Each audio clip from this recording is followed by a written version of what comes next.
decide this between us, sabi ni Abraham, and between us and you, there is a great gulf fixed, so that they which would pass from thence, you cannot. Ibig sabihin, mga kapatid, yung nandoon ay hindi pwedeng pumunta rito.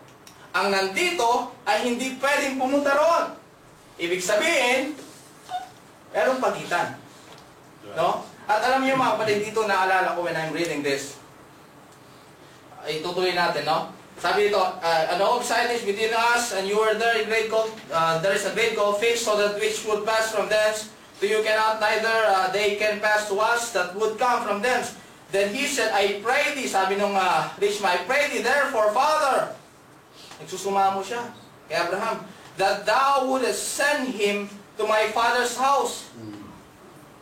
Mga kapatid, I would like, naalala ko noon nung I was maybe 8 years old nang nabasa ko ito. Sabi ko, bakit yung mga lola ko nagdadasal sa mga patay para mapunta sa langit? Eh sabi dito, yung patay ang nananalangin doon sa mga buhay. Why? Because ayaw niya na mapunta yung mga buhay pa doon sa impyerno. Tuloy natin. Then he said, I pray thee therefore, Father, that thou wouldest send him to my father's house, for I have 5 brethren. Meron ako 5 kapatid. Okay? That he, si Lazarus, may testify unto them, lest they also come into this place of torment. Can you imagine, mga kapatid, sinabi nung rich man kay Father Abraham, na Father Abraham, ipadala mo si Lazarus muli sa lupa, at siya ay magpatotoo sa aking mga kapatid, upang baka sila ay matungo dito sa lugar ng bighati. Okay? And Abraham said unto him, they have Moses and the prophets, let them hear them.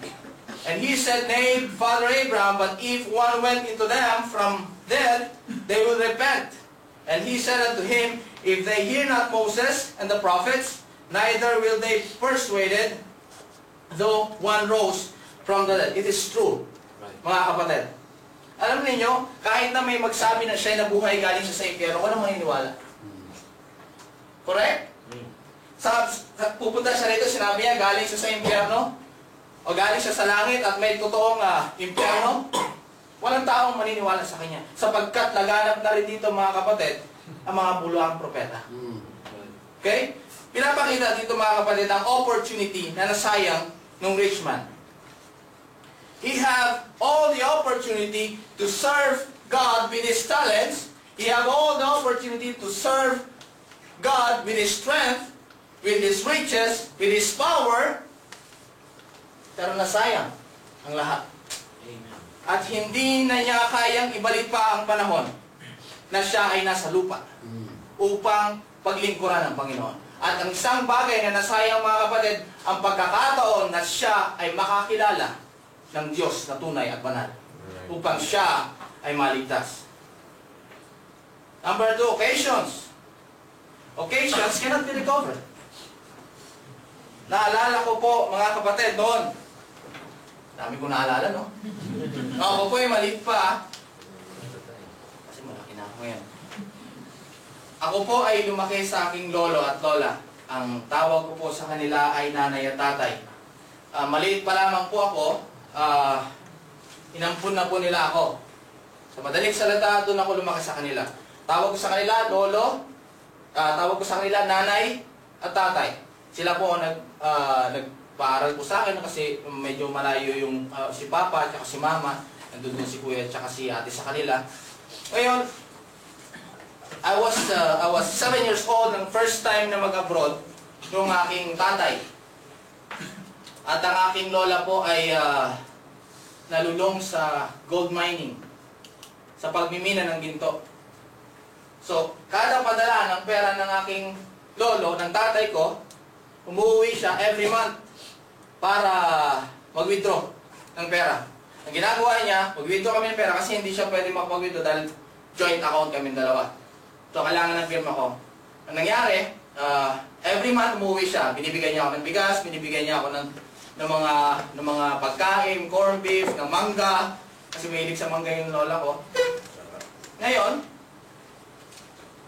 umuwi siya November 1. Sabi niya, anak, malapit na ang birthday mo, November 15. Hayaan mo, ano bang gusto mong pa-birthday? Sabi ko, Nay, basta umuwi ka lang. Hindi, sabi niya, gagawa natin ng paraan yan. Kasi baka makapush through na kami sa ginto. Sabi ko, sige, gusto ko ng ice cream, gusto ko ng clown, gusto ko ng lechon, gusto ko ng ganito. Ang dami ko hiningi sa kanya. So I was very excited, mga kapatid. So, umalis siya, November 3. So, November 10, naghihintay na ako sa kanya. Sabi ko, tagal ni nanay. Magkakaroon na ako ng pinakamagandang birthday. Dumating yung November 11, hindi siya dumating. November 12, hindi rin siya dumating. November 13, hindi rin siya dumating. November 14, nagkasakit ako. Kasi sa kahihintay ko sa kanya. Really. November 15, hindi siya dumating. Pumunta ako ng baba, pumila ako ng barbecue, and I celebrate myself with my own. Then dumating siya no December 1. Sabi niya, anak, I'm very sorry kasi ganito, ganyan ang nangyari. Hayaan mo, mag-withdraw na tayo ng pera dahil padala na naman ng aking tatay. Withdraw tayo ng pera at maghahanda tayo kung anong gusto mo. Pero ang sabi ko sa kanya, mga kapatid, Nay, tapos na po yung birthday ko. Tapos na ang birthday ko at di na natin may babalik pa yun. Siguro makakapaghanda tayo, pero tapos na yung araw ng birthday ko.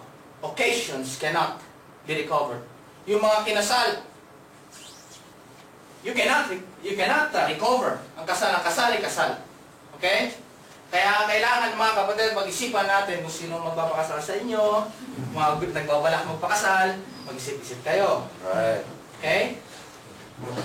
Because it cannot be recovered. And church services is also an occasion. Mga kapatid? Right. You cannot recover if you miss last Friday service. Right. And you cannot recover the blessing that we received last Friday. Amen. Yeah? Amen. And if you miss that occasion, you miss the blessing. Amen. Okay? And I thank God that napakarami po natin ngayon sapagkat nakakatanggap tayo ng biyaya ng Panginoon sa araw na ito. Okay, a church service is also a blessing. Yes. Napaka-buti, mga kapatid. Alam niyo, isa naisip ko nag-usap ko ni Brother Reggie. Sabi, Brad, kung halimbawa kayang sabi ng Panginoon bukas mamamatay ka na, ano gagawin mo? Sabi ko, siguro ako, mag-share ako ng Word of God, ganito ganyan. Paghingi na ako ng tawad doon sa mga taong nasaktan ko, mag-sorry na ako sa nanay ko, sa tatay ko, ganito ganyan. Paano kaya kung dumating ang Panginoon, mga kapatid, sa araw na ito? At ang okasyon na ito ay wala naman tayo dito. Halimbawa, isn't it great na kapag dumating ang Panginoon, nandito tayong lahat? Amen. Nakita niya si Brother Reggie, si Brother Rod, si Brother Ellie, si Pastor Chris na naglilingkod sa Panginoon. Isn't it great? Amen. Yeah? Right. Because occasion cannot be recovered. Events cannot be recovered. At sabi ng Panginoon sa Colossians chapter 1, 1 Corinthians 4:2, sabi dito, mga kapatid, it is required, moreover, it is required in stewards that a man be found, what? Faithful. Napakasarap na kung tayo ay abutan ng Panginoon na naglilingkod. Napakasarap na tayo ay abutan ng Panginoon kapag siya ay dumating, tayo ay narito at nagbibigay ng luwalhati sa Kanya. What else? Word cannot be recovered. Word cannot be recovered. We have to be watchful with our words, mga kapatid. Don't you know that word can heal? Word can touch lives of others, but words can kill. There is power in words. Right. There is power in cursing as well. There is power, mga kapatid, sa salita. It even kills someone. We ought to take opportunity to redeem our time. We ought to take the opportunity of saying good comments to our brethren.